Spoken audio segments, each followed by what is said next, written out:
कई लोग घाट पर ही जैसे कई लोग दिए में दीप लगा देते हैं और कई लोग घाट पर ही दीप लगा देते हैं। नहीं है दिया लगा कर, दोना ले गए, पत्ता ले गए, कोई वस्तु ले गए, उस पर लगा कर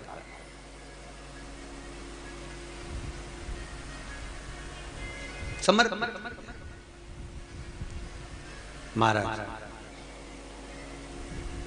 अब दीप दान का फल क्या है?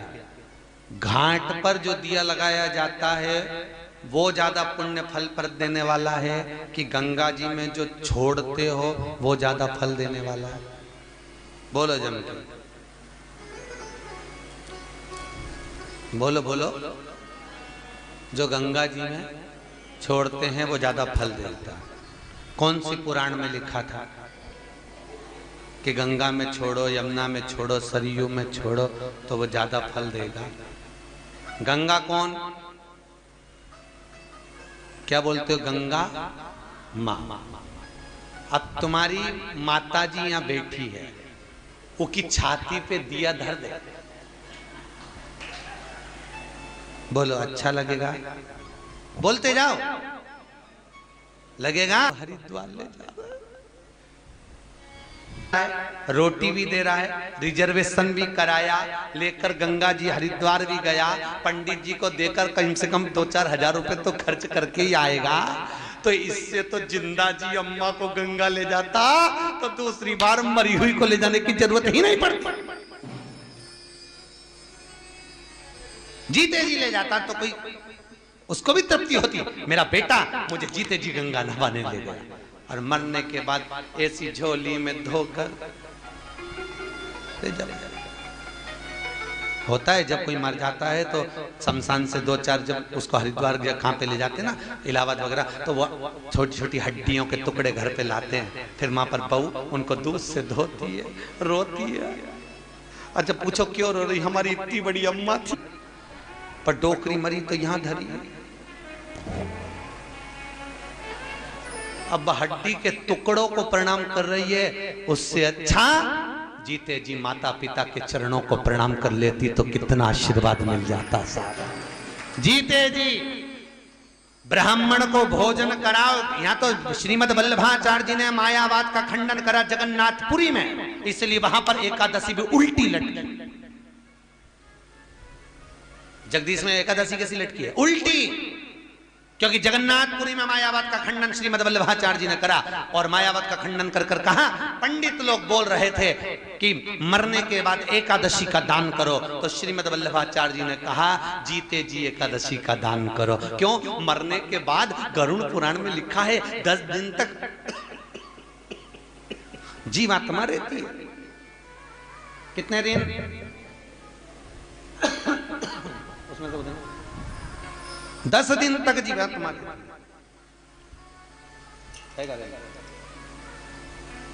और 10 दिन तक जीवात्मा निवास करती है और 10 दिन के बाद जीवात्मा अपने धाम को चली जाती है। सही है क्या? आपको भी मालूम होगा 10 दिन का कर्म होता है। पंडित जी एकादशी का दान कब करवाते हैं? 12वें 13वें में, जो 12 दिन होते हैं तब कराते हैं। 10वें दिन अगर जीवात्मा चली गई तो तुमने जो एकादशी करी उसका पुण्य कब मिलेगा? बोलो जन के। तो श्रीमद वल्लभाचार्य जी ने लिखा, मायावाद का खंडन कर कर जल भेद ग्रंथ के अंदर, कौन सा ग्रंथ है? जल भेद। जल भेद ग्रंथ के अंदर श्रीमद महाप्रभु जी वर्णन कर रहे हैं, श्रीमद वल्लभाचार्य जी कर रहे हैं कि अगर एकादशी का दान करना है तो जीते जी करो। अपनी करी हुई एकादशी अगर कोई तड़प रहा है, मर रहा है, पलंग पर सड़ रहा है, प्राण छूटने वाले हैं, हॉस्पिटल देखने के लिए गए हो, अपनी करी हुई एकादशी में से 2 एकादशी उसके नाम से संकल्प देकर जल उसको पिला दीजिए। उसको एकादशी का पुण्य करना, सैया करना, जीते जी करना, ब्राह्मण को भोजन कराना, जीते जी कराओ। मरने के बाद की कोई गारंटी नहीं है कि कौन क्या करा रहा है और तुमको मिल रहा है कि नहीं मिल रहा। क्या ऊपर से नीचे आकर बोलोगी कि हे लल्लू मेरे को तो भोजन ही नहीं मिला, एक बामण और जिमा, तो ये बोला नहीं जाएगा। करो, सत्कर्म करो, अपने जीते। मरने के बाद की कोई गारंटी नहीं। कभी चक्कर में मत पड़ो, कुछ प्राप्त नहीं होना, फालतू की बात है।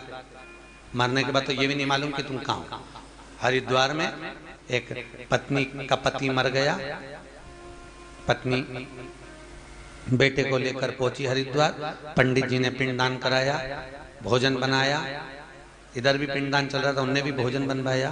पत्नी ने पत्तल रखी पति के लिए, उधर पड़ोसन ने पत्तल रखी सामने। एक कौवा उड़ते उड़ते आया, बच्चा बोला माँ देखो पिताजी आ गया। कौवा उड़ता उड़ता आया, पड़ोसी की पत्तल में से खाकर चले गया। इतने में बच्चा बोला माँ देखो तो सही, कौवा आया और पड़ोसी की पत्तल में से खा के चले गए, अपनी में से तो और वाली हो। अच्छे से बोल। फिर अमृत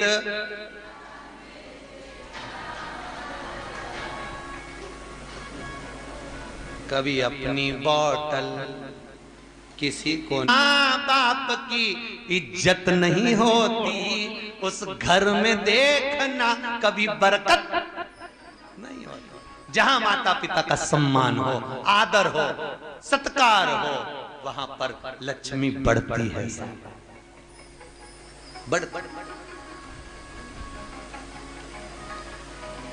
यहाँ कोई बायर वाले बैठे हैं, बायर वाले, इंदौर के बायर वाले कोई हैं? उनका लड़का पूना में है। कह रहे थे हमारे पिताजी आपकी कथा में आए हैं गुरुजी,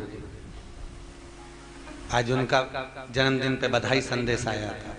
हम अच्छा ठीक ठीक, अच्छा फायर वाले बोले होंगे, हम बायर वाले सुने हैं, राम जी गड़बड़।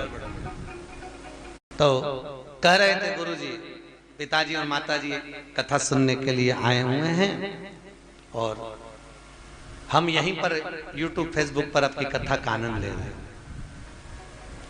हमने कहा चलो बच्चों को कम से कम संस्कार तो ऐसे दिए हैं माता पिता ने कि बच्चों को इतना समय मिले कि वो कथा सुन रहे हैं। पापा मम्मी को भी भेज दिया, जाओ तुम तो कथा सुनो, सत्संग सुनो। ये तो आज के समय में तो और कह दे कहाँ जा रहे हो कथा में, अभी तो गए थे।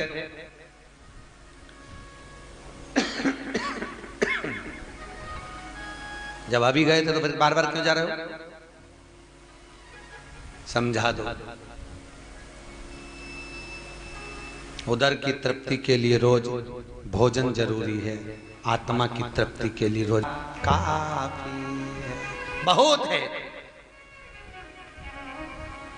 राजा परीक्षित सुखदेव जी महाराज के कहने पर भागवत की शरण में आकर बैठ गया, फिर चित्त वृत्ति में कुछ समाहित नहीं हुआ। क्या हो रहा है, बेटे क्या कर रहे हैं, सिंहासन कैसा होगा, राजपाट कैसा होगा, परीक्षित से सीखो। बुढ़ा नहीं हुआ था परीक्षित, बुजुर्ग नहीं था परीक्षित। जन्मय जय को क्षण भर की देरी नहीं करी, सिंहासन देकर चल दिया। संभालो, आप संभालिए।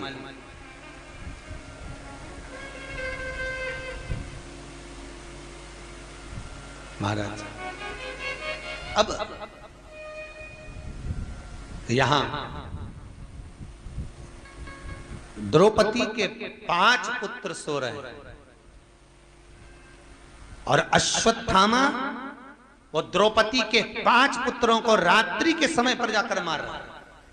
ब्राह्मण का पुत्र है अश्वत्थामा, गुरु का पुत्र है अश्वत्थामा, ब्राह्मण होकर गलत कर्म कर, ब्राह्मण होकर गलत कर्म कर।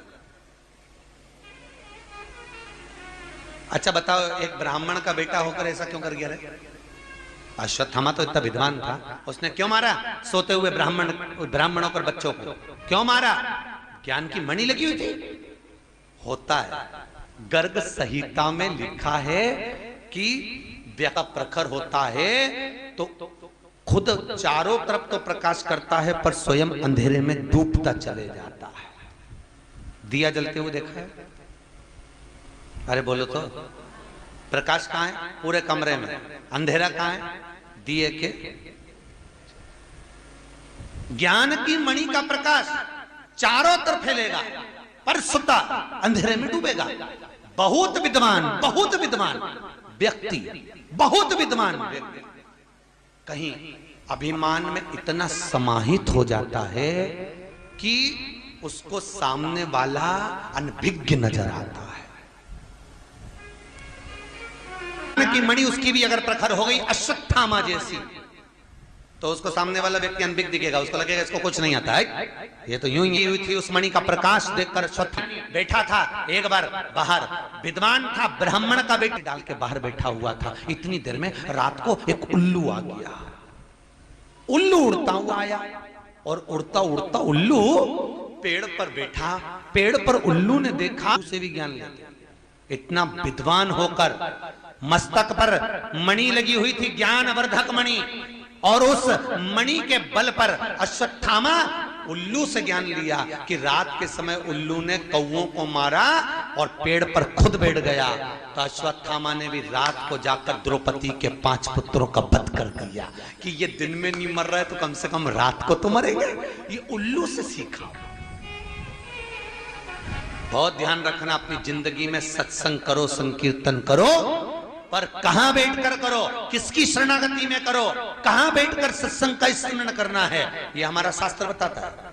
भागवत जी में यहां तक लिखा हुआ है कि कथा कहां बैठकर सुनना चाहिए, उसका भी नियम लिखा है। कथा कहां बैठकर सुने उसका भी नियम है। कई लोग कहते हैं आसन पर बैठकर सुनो, कोई कहता है इस पे बैठकर सुनो। यहाँ तो श्री गर्गाचार्य बाबा स्वयं गर्ग संहिता के अंदर लिखा है सत्संग कहाँ बैठकर करना, कथा कहाँ बैठकर सुनना। अगर पहचान वाले के पास में बैठकर सुनोगे, कोई भी बात अच्छी आई तुरंत बात में लग जाओगे, और दुश्मन के पास में बैठ के सुनोगे और जरा सी भी नींद का झोंका आया ऐसी देगी न धर के 7 दिन तक नहीं आएगा। काहे को बैठे? इसीलिए मेरे ख्याल से पति पत्नी को साथ में बिठाते हैं।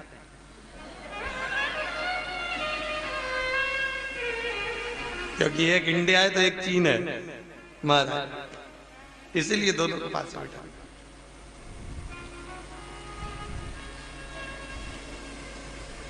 पर कभी कभी पतियों को देख के दया भी बहुत आती रही। जी ईमानदारी की बात बोलो रे, बहुत दया है।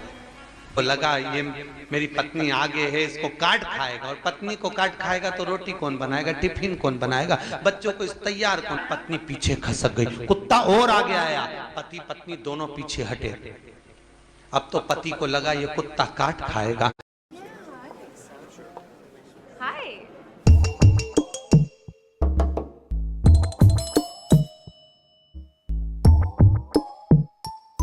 जब विजिबल व्हाइट सामने आए, अच्छे अच्छे अपने दांत छिपाए। व्हाइटनिंग 1 हफ्ते में। कोलगेट विजिबल व्हाइट, असली व्हाइट। इतने में जैसे कुत्ता लपका, पति ने पत्नी को गोदी में उठा लिया। गोदी में इसलिए उठाया कि मेरे पाँव में काट ले पर पत्नी को नहीं काटे। जैसे गोदी में उठाया कुत्ता भाग गया। जैसे कुत्ता भागा, इसने पत्नी को नीचे उतारा। इतने में पत्नी नीचे उतरते सी बोली, तुम में तो रत्ती भर की अक्ल नहीं है, तुम्हारे जैसा आदमी भगवान किसी को नहीं दे। बताओ, दुनिया के लोग कुत्ते को भगाने के लिए पत्थर उठाते, तुमने मुझे उठा दिया। और बेचारे की किस्मत में यश नहीं लिखा तो कई करेगा। वो करे तो करे, वो तो कितना भी अच्छा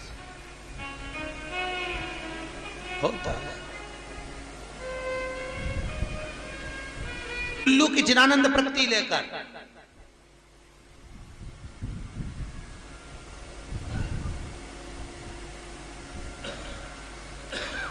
दीपावली के दिन एक भगत रात को फोन करे, गुरुजी जय श्री कृष्ण। हमने कहा हैप्पी दिवाली। हमने हैप्पी दिवाली। हमने पूछा अभी तक सोए नहीं? नहीं गुरुजी। हमने पूछा क्यों नहीं सोए? हमको तो उल्लू ही नहीं दिखा। तो हमने कहा कहाँ लिखा है पुराण में कि दीपावली के दिन उल्लू देखो? नहीं महाराज जी, हमने उल्लू देख रहे हैं क्योंकि लक्ष्मी जी उल्लू पे बैठती है।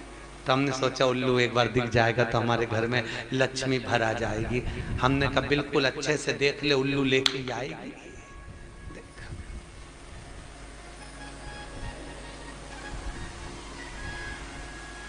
अपने यहाँ दीपावली के दिन जिस लक्ष्मी जी की मूर्ति की पूजन होती है, उस मूर्ति के पास में उल्लू नहीं होता और नारायण नहीं होता। कौन कौन नहीं होता? जम के बोलिए। ना नारायण होंगे ना उल्लू होगा, केवल लक्ष्मी जी बैठी है। इसलिए किसी किसी के यहाँ लक्ष्मी की मूर्ति नहीं आती तो गुजरी लाते। गुजरी देखिए वो दिए लगे रहते हैं मूर्ति के अंदर कि लक्ष्मी जी ने रखे तो गुजरी धर दो, क्योंकि ना उसके पास में उल्लू हो ना नारायण, दोनों। क्यों? हिंदू धर्म के अंदर शास्त्र की रीति से हर गज। और नारायण क्यों नहीं होते पास में? नारायण ना होने का कारण क्या है? क्यों? क्योंकि लक्ष्मी एक बार भगवान विष्णु से कह देती, महाराज सबसे प्रबल में, सबसे प्रखर में मुझसे आपकी सत्ता है। भगवान विष्णु को बुरा लग गया। नारायण बोले, लक्ष्मी तू अपने आप में इतनी प्रखर बनती है, तू तो खुद अपने आप में पूर्ण नहीं है। लक्ष्मी पूर्ण है क्या? नहीं। तो खुद अपने आप में पूर्ण नहीं है। इतने में लक्ष्मी जी ने नारायण से कहा, प्रभु तुम मुझे अपूर्ण कर रहे हो। भगवान कह रहे, लक्ष्मी हाँ मैं तुझको अपूर्ण कर रहा हूं, क्योंकि तू अपूर्ण है, तो पूर्ण नहीं। लक्ष्मी को क्रोध आ गया, आंख में आंसू भरकर रोती हुई सरस्वती के पास चली गई। सरस्वती ने पूछा, लक्ष्मी क्यों रो रही है, क्या हो गया? लक्ष्मी कहती है, मेरे पति मुझे अपूर्ण कहते हैं। पति तो पत्नी का मान करता है, सम्मान करता है, प्रतिष्ठा करता है, पर मुझे अपूर्ण कर रहा है मेरा पति मुझको। सरस्वती जी बोली, रो मत, चल पार्वती के पास चलते हैं। पार्वती के यहाँ पहुंचे। पार्वती मैया बैठी थी। क्या बात है, क्यों रो रही हो? लक्ष्मी जी कहती हैं, मेरा पति मुझे अपूर्ण कर रहा है। सरस्वती ने कहा, इसका पति इसको अपूर्ण कर रहा है, कुछ करिए। इतने में पार्वती जी बोलती हैं, काय को चिंता करती है, ले मैं आज तुझे पूर्ण कर देती हूं। नारी जब अपूर्ण होती है, जब उसकी गोदी में संतान नहीं होती है, इसलिए मैं तुझे पूर्ण करती हूं। लक्ष्मी की यहाँ संतान नहीं थी, क्योंकि श्राप था भगवान विष्णु को ददीची ऋषि की धर्म पत्नी सुवार्च का, कि तुम्हारे यहाँ औलाद नहीं होगी, मैं तुझे पूर्ण कर। पार्वती जी ने गणेश जी को गोदी में उसे उठाया, लक्ष्मी की गोद में दे दिया। ले आज से मेरा यह पुत्र तेरा पुत्र होगा और तू पूर्ण लक्ष्मी कहलाएगी। इसलिए हिंदू धर्म में दीपावली के दिन बच्चे भी आपसे पूछते होंगे, पिताजी आप सरस्वती की पूजन करते हो, गणेश जी की पूजन करते हो, लक्ष्मी जी की पूजन करते हो, फिर लक्ष्मी जी के पति की पूजन भगवान विष्णु की क्यों नहीं करते? तो उसका केवल एक कारण है, अगर नारायण के साथ में लक्ष्मी का पूजन होगा तो वो अपूर्ण लक्ष्मी कहलाएगी, और गणेश जी के साथ अगर लक्ष्मी का पूजन होगा तो वो पूर्ण लक्ष्मी कहलाएगी। महाराज पूर्ण लक्ष्मी। और हर व्यक्ति अपने घर में पूर्ण लक्ष्मी चाहता है, इसलिए दीपावली के दिन नारायण के साथ नहीं गणेश के साथ लक्ष्मी को पूजा जाता है। पूर्ण लक्ष्मी, ये पूर्ण बने।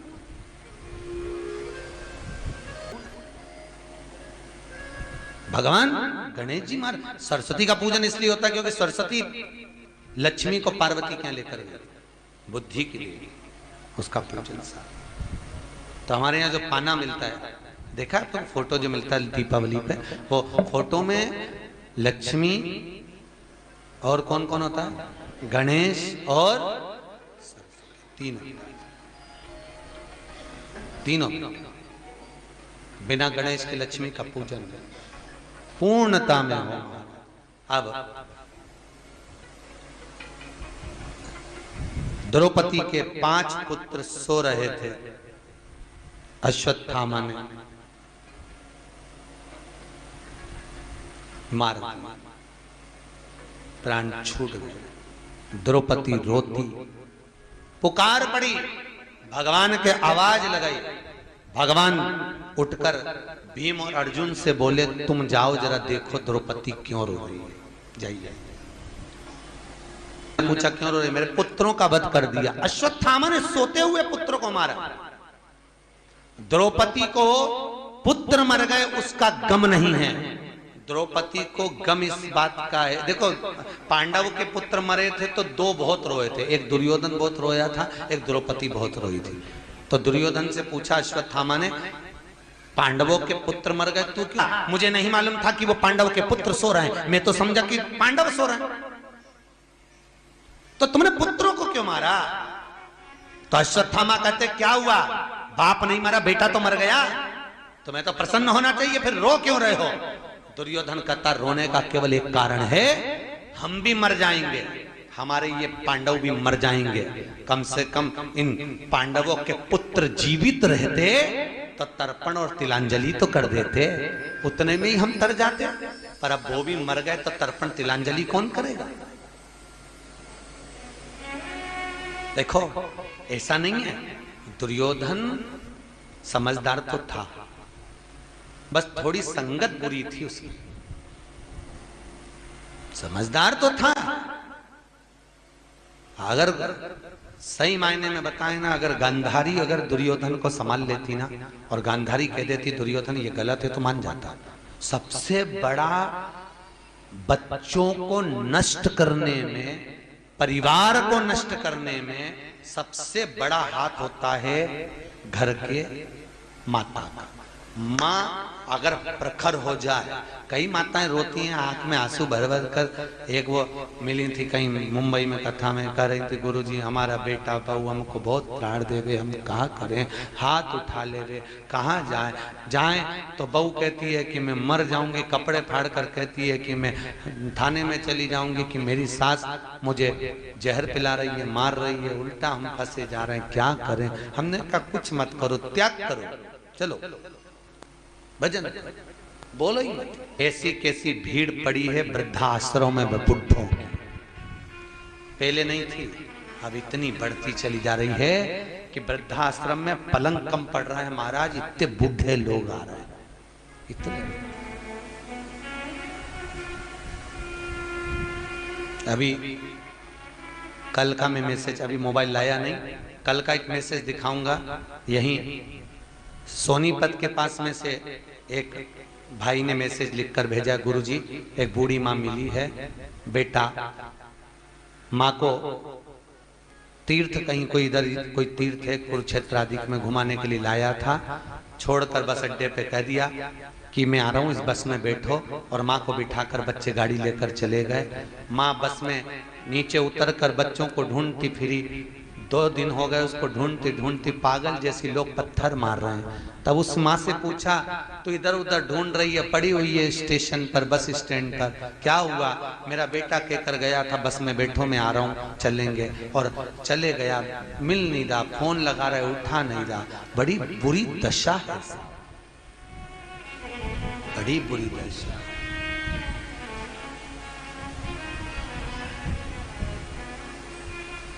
लोग हमसे कहते हैं महाराज आप कहते हो कि वृद्धाश्रम भारत की भूमि पर कलंक है, क्योंकि माता पिता की लोग सेवा नहीं कर पा रहे, कलंक ही माना जाएगा। और आप खुद वृद्धाश्रम बना रहे हो, बस केवल बनाने का एक ही कारण है कि इनका गति क्या होगी, इनकी अवस्था क्या। कम से कम मंदिर में भजन करेंगे, 2 रोटी खाएंगे, भगवत नाम तो जपेंगे। अवस्था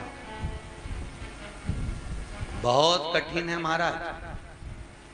फिर कहूंगा संत बनना सरल, साधु बनना सरल, पर गृहस्थी बनना कठिन है महाराज।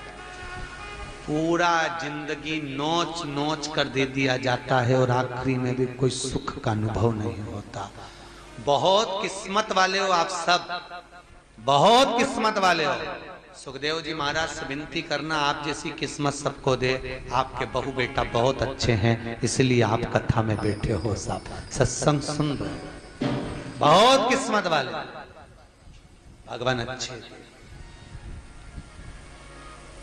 बहुत भाग्य। सत्संग में रुचि तो बन। और फिर निवेदन है माताओं भाइयों, बुढ़ापा शरीर जब होता चले जाए, मुख को मौन करना प्रारंभ कर लो, चुप रहो। बोलोगे नहीं सुनेंगे तो दुख तुमको होगा। तो क्या किसको रोइए चादर तान के सोइए, अपने को नहीं बोल। बहुत मस्त, बहुत मस्त। और तीर्थ में कथा में आए हो ना, बहुत प्रसन्न रहना, जिंदगी का सारा सुख आपको मिल गया, ऐसे आनंद में रहना, मुख उतार कर नहीं। दुख भी होगा ना तो प्रसन्न रहना। सुखदेव जी महाराज भी कहेंगे मेरे घाट पर आकर इतनी खुश है, घर में जाती है इतनी दुखी रहती है, जा आज से तो खुश ही रहना, भगवान भी प्रसन्न कर कर भेज देगा आपको, दुखी ना। दुख का अनुभव ना होगा। लोग हमसे कहते महाराज जी 2100 रुपए, वन मेंबर 2100 रुपए लिया, 100-125 लोग आप आए हो, कितने रुपए लिया है? 2100 रुपए। 2100 में आपका ठहरना, खाना, चाय, नाश्ता, भोजन, आनंद, ये सब आपका 2100 में। मेरे को कल वो बोल रहे थे, यहाँ पर कथा हुई अभी कुछ दिन पहले, एक एक पोथी का 21-21 हजार था। अभी एक महाराज कथा करके गए और उसमें वन मेंबर 4, और लोग तो भी भूख से बलबला रहे थे, खाना तक नहीं मिल पा रहा था। तो 2100 में पूर्ति कैसे होती होगी कि 2100 में लोग यूं थूक कर छोड़ जाते हैं, 2100 में 7 दिन रहना देते हो तो वो 21,000 के बराबर हो जाता है। कराने वाला ठाकुर जी बैठा है, सब कराता है, आप जो देते हो दान सहयोग जो मिलता है, आप लोगों की पूर्ति में आपकी पूर्ति हो जाती है। करना क्या है? हमको कौन सा जोड़ के मरना है? हम खुद कहते हैं पूत सपूत तो की धन संचय, पूत कपूत तो की धन संचय। बेटा सपूत होगा खुद जोड़ेगा, और बेटा कपूत होगा कितना भी जोड़ कर जाना, सब कहीं डब्बे में शेयर मार्केट में चूना लगा देगा, कहीं इसके लिए छोड़ रहे। अगर आपने कुछ दिया है तो आपको समर्पित कर कर जाएंगे, क्योंकि हमको ले जाकर यहाँ से बोझा ढोकर थोड़ी ना जाना है।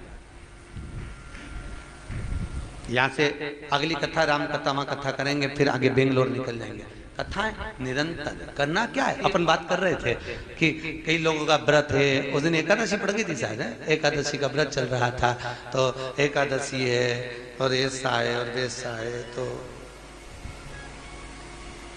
अब जीवड़ा कर रहा खा लूं, एक मन कर रहा एकादशी है खाऊं नी खाऊं, मन कर। शास्त्र कहता है, भगवान खुद कहते हैं, खूब चरो पर एकादशी करो, मुख उतार कर नहीं, खूब। हम तो आप लोगों से भी कहते हैं आधा किलो चिप्स तल के रख लो, मूंगफली का दाना, चक्की सब बना के रखो, फ्रिज पे, कूलर पे, वॉशिंग मशीन पे, जहां से निकलो वहीं चरो, एकादशी करो, खूब खाओ, भूखे रहकर नहीं। और यहां भी निवेदन है, नाश्ता भी करना तो ऐसे मत करना कि कोई कमी हो, तुम तो खूब डट के निपटाओ। कितना खाओ? उतना जितना पचा सकते हो, और कमाओ उतना जितना भोग कर सकते हो। ज्यादा खाओगे अपाच्य हो जाएगा, परेशानी तुम्हारी बढ़ जाएगी, और ज्यादा कमाओगे लोगों की दृष्टि में आ जाएगा तो इनकम टैक्स वाला घर पहुंच जाएगा। तो हम तो कई पैसे वालों के यहाँ जाते ना कथा करने के लिए, तो हम यही देखते हैं कि बेचारे कमा किसके लिए रहे। बहुत पैसे वाले व्यक्ति इतना कमाते, इतना कमा, व्यक्ति इसीलिए कमा रहा है क्योंकि इनको देना है, खुद के लिए नहीं कमा रहा, इनके लिए कमा रहा। कमाएगा इनको देता जाएगा, तो इससे तो भैया कम कमाओ, पति पूछ। मां प्रेम परोसती है, और आज के समय में नारी भोजन पति कर रहा है, तब समस्या परोसती है। बच्चे वहां गए थे, ऐसा हो गया, भाई 2 रोटी खा लें देरी लीला भाई, 2 रोटी, वो प्रेम से खा लेगा, उसको सुकून का अनुभव होगा। महाराज पोथी पढ़ पढ़ जग मुहा पंडित भयो ना कोई, प्रेम आखर प्रेम को पढ़े सो पंडित। हम प्रेम की भाषा को समझे, माता पिता के अनुमोदन को समझे। अश्वत्थामा ने द्रौपदी के 5 पुत्र को मार दिया, अश्वत्थामा को पकड़कर लाया गया, दुर्योधन भी रोया, क्यों? परिवार वाले जीवित रहते तो तिलांजलि करते। द्रौपदी भी रोई, क्यों? क्योंकि मेरे पुत्र पलंग पर सोते हुए मर गए, इनको तो युद्ध के मैदान में मरना था। प्रसन्न होते। राम कथा में लिखा है दशरथ जी के मरने पर भरत जी खूब रोए। गुरु बाबा ने कहा किसके लिए रो रहे हो? तुम्हारे पिता चले गए उसके लिए? तो गुरु जी नैमिषारण्य कथा, हरिद्वार कथा, जगन्नाथ कथा, ऐसी कौन सी कथा है जो छोड़ी हो? उन्होंने खूब सुनी और बच्चों में भी वो संस्कार दिए कि सुनो कथा में अग्रण्य रहो, और पति से भी कहती थी करते रहो।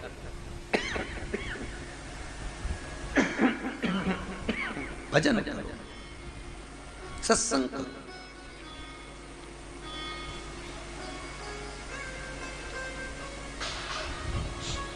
पर संसार में आकर भटकना नहीं, कहे ना हम तेरी दुनिया में आकर खो गए, लेना था हरि नाम और हम सो गए, लेना था प्रभु नाम और हम, बोलो बोलो, और हम सो। तेरी दुनिया में आकर खो गए, लेना था हरि नाम और हम सो। बड़ी मुश्किल से मनुष्य का शरीर मिला। अश्वत्थामा को पकड़कर खड़ा करा, द्रौपदी से कहा इसके मस्तक पर मणि है, तलवार ले द्रौपदी, निकाल दे, इसका शीश काट दे। पहले अश्वत्थामा को मारने का विचार किया भीम और अर्जुन ने, मार, तलवार लेके काट शीश। द्रौपदी हाथ जोड़कर कहती है मैं इसका शीश नहीं काट सकती, है मैं ब्राह्मण का पुत्र है, गुरु का पुत्र है, गुरु का पुत्र है। तो द्रौपदी जब बोली तो भीम ने कहा कर्म तो बुरा करा है। बहुत ध्यान रखना साहब, इस कथा में सारे तीर्थों से हटकर कथा चल रही है, बहुत ध्यान रखना। एक व्यक्ति कह रहा था कि हम गंगा के घाट पर रह रहे हैं, हम गंगा नहीं नहाए तो भी हम वैकुंठ जाएंगे। कहां जाएंगे? बोलो जम के, वैकुंठ। जब मरा तो गरुड़ पुराण में जो 94 नरक लिखे हैं, सारे नरकों में जाकर गिरा, सारे नरकों में। तो उसने जाकर वहां पर हड़ताल कर दी कि हम तो गंगा के घाट पे रहते थे, फिर हमें नरक क्यों पटका? तो धर्मराज ने कहा तेरे जैसा पापी दुनिया में नहीं होगा, गंगा के घाट पे रहकर भी कभी गंगा नहीं नहाया तो तेरे बराबर का पापी कौन सा? नरक पटक। बहुत ध्यान रखो, एक तीर्थ में रहने वाला व्यक्ति और एक तीर्थ में आने वाला व्यक्ति, बहुत ध्यान रखना। एक तीर्थ में रहने वाला और एक तीर्थ में आने वाला, दोनों में सबसे ज्यादा पुण्य का भागी कौन होता है? बोलो बोलो जरा जम के बोलो, और नहीं तो घर जाकर करके संहिता पढ़ो। कौन है सबसे ज्यादा पुण्य भागी? जो तीर्थ में आया है, जो रह रहा है वो नहीं। क्यों? क्योंकि वो रह रहा है तो रहते रहते उससे ना जाने कितनी बार झूठ भी बोलने में आएगा, ना जाने कितनी बार कपट करने में आएगा, ना जाने कितनी बार बेईमानी कर जाएगा, ना जाने कितनी बार इस भूमि पर रहकर पाप कर जाएगा। तो वो तो रहकर भी नरक चले जाएगा। और एक आप भले अपने शहर में कैसे भी रहते हो, पर तीर्थ में आकर आप पाप नहीं कर सकते। आपके मन में थोड़ा थोड़ा पुण्य जागृत रहेगा। भजन करोगे, स्मरण करोगे, कीर्तन करोगे, सत्संग करोगे, तो कम से कम जितनी दिन रहोगे उतनी दिन थोड़ा थोड़ा पुण्य तो कर लोगे, पुण्य भाग तो करोगे। पर वही वाली बात हो गई ना, हम तेरी दुनिया में आकर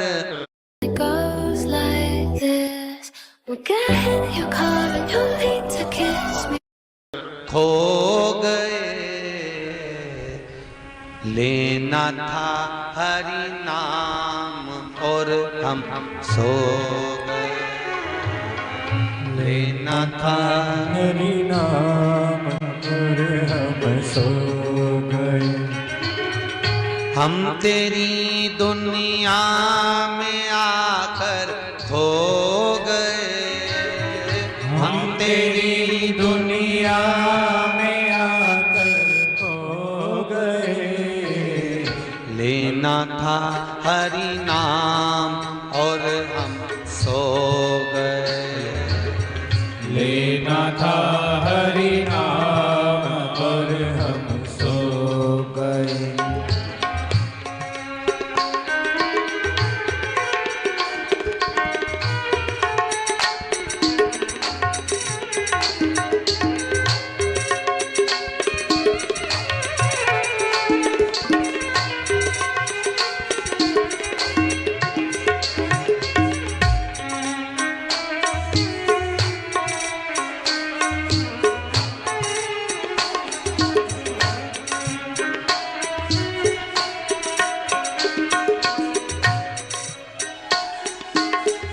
माना था हरि नाम ही है सार बस। माना था हरि नाम ही है सार बस। माना था हरि नाम ही है सार बस। माना था हरि नाम ही है सार बस। नाम के बिन जिंदगी हम खो गए। नाम के बिन जिंदगी हम खो गए। हम तेरी दुनिया में आकर खो गए। हम तेरी दुनिया में आकर सो गए। लेना था हरि नाम और हम सो गए। लेना था हरि नाम और हम सो गए। लेना था हरि नाम और हम सो गए। लेना था हरि नाम और हम सो गए। मनुष्य शरीर पाकर भी हम सुख का अनुभव करें। द्रौपदी ने कहा इसका सिर नहीं काटना, ब्राह्मण का पुत्र है। क्या करा जाए? मस्तक पे से मणि निकाल ली जाए। महाराज मणि निकालो, सिर की मणि। बस यही ज्ञान वर्धक मणि जो मनुष्य के मस्तक पर होती है, जिससे वो हर व्यक्ति को नीचा दिखाना चाहता है, उस मणि को परमात्मा निकाल लेता है। अभिमान, अहंकार, अहंकार में तीन गए, धन, वैभव और वंश। ना मानो तो देख लो रावण, कौरव और कंस, तीनों चले गए। धन भी गया, वैभव भी गया, वंश भी गया, रावण भी गया, कौरव भी गया और कंस भी गया।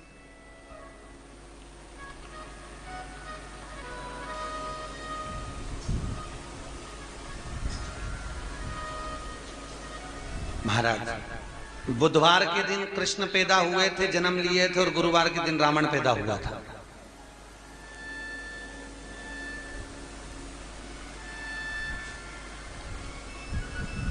एक ही दिन है, एक बुधवार को जन्मा था, एक गुरुवार, एक अष्टमी को, एक त्रयोदशी।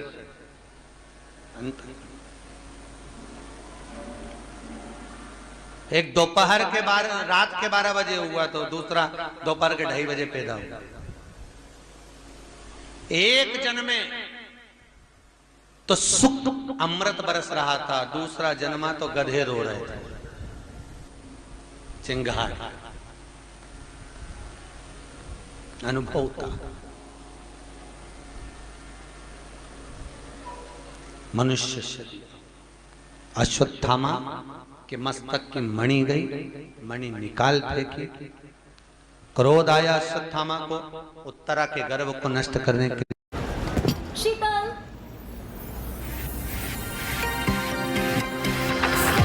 लिए ब्रह्मास्त्र छोड़ा।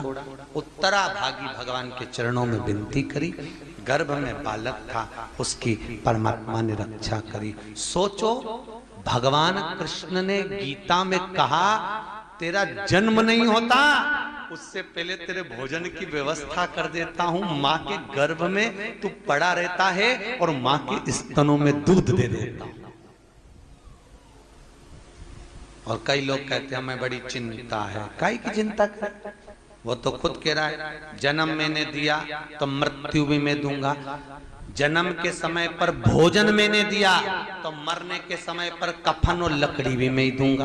तो काहे को चिंता करता है? महाराज एक व्यक्ति का फोन आकर कहे महाराज जी घर में बेटा होना जरूरी है। हमने पूछा क्यों जरूरी है?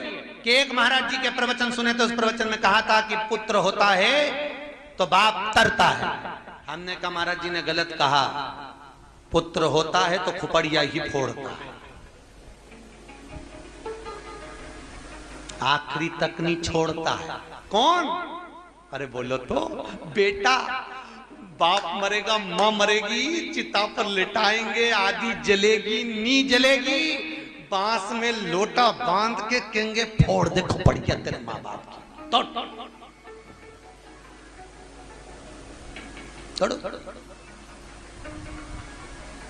गलत फहमी में मत रहो। लोग कह रहे हैं बेटा तर्पण करेगा, तिलांजलि देगा तो बाप तरेगा। किसी से आशा मत लगाओ जीजियों, तुम तो खुद अपना भजन करते हुए अच्छे से चलो, ना बेटे की जरूरत पड़े ना बेटी की पड़े। अपनी एकादशी खुद करके चलो, बाद में बेटा दे, बहू दे, परिवार वाले दे, इनसे चक्कर में मत पड़ना। ये देंगे 12वें में तो 10वें के दिन तुम जाओगी तो कौन की एकादशी काम आएगी? बोलो, अरे बोलो जम के, कौन की एकादशी काम आएगी? जो तुम्हारी करी हुई। ये 12वें में भोजन कराएंगे बामन को, और तुम्हारा भोजन जब तुम 10वें के दिन जाओगी तो भोजन कौन देगा? बोलो, जो तुमने भोजन कराया बामनों को, जो जिमाया तुमने सुखताल में आके दान करा, पुण्य करा, सत्कर्म, वो काम आएगा कि नहीं आएगा? अरे बोलो तो सरी, अब क्यों चुप रह रहे हो? हनुमान जी से भी पूछा था क्यों चुप हो? बोलो, तुम भी बोलो, बोलो काम आएगा कि नहीं आएगा? तो फिर अब बेटे का इंतजार करो ना, बेटा तर्पण देगा ना। अभी वो अखबार पढ़ना है तुम फेसबुक के निकाल के, एक बेचारी अहमदाबाद में डोकरी मरी तो बेटी को फोन करा पूना कि जाओ मां मर गई, तो क्या अभी मेरे बच्चों की एग्जाम चल रही, मैं नहीं आ सकती। बेटे को फोन करा अमेरिका, तुम्हारी मां मर गई, आ जाइए। पड़ोसियों ने फोन करा, नहीं आए, ऑनलाइन अंतिम संस्कार कराया गया, ऑनलाइन अंतिम संस्कार। तो क्या भरोसे पे रहो? और 3 दिन नहीं हुए बुढ़िया को मरे, अंतिम संस्कार ऑनलाइन कराया। तीसरे दिन पूना से बेटी भी पहुंच गई, अमेरिका से बेटा भी पहुंच गया। 10वां भी नहीं करा, 5वें दिन पूरी जमीन जायदाद बेच दी, दोनों ने बांट लिया, अपने अपने घर चल दिए। सीता हो गया।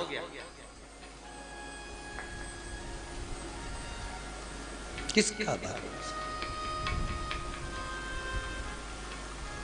इसलिए फिर निवेदन है, ना राम नाम लीनो तूने भरी जवानी में, तू डूब के मर जा रे चुल्लू भर पानी में। मनुष्य शरीर है, मानव देह, बिंदु किस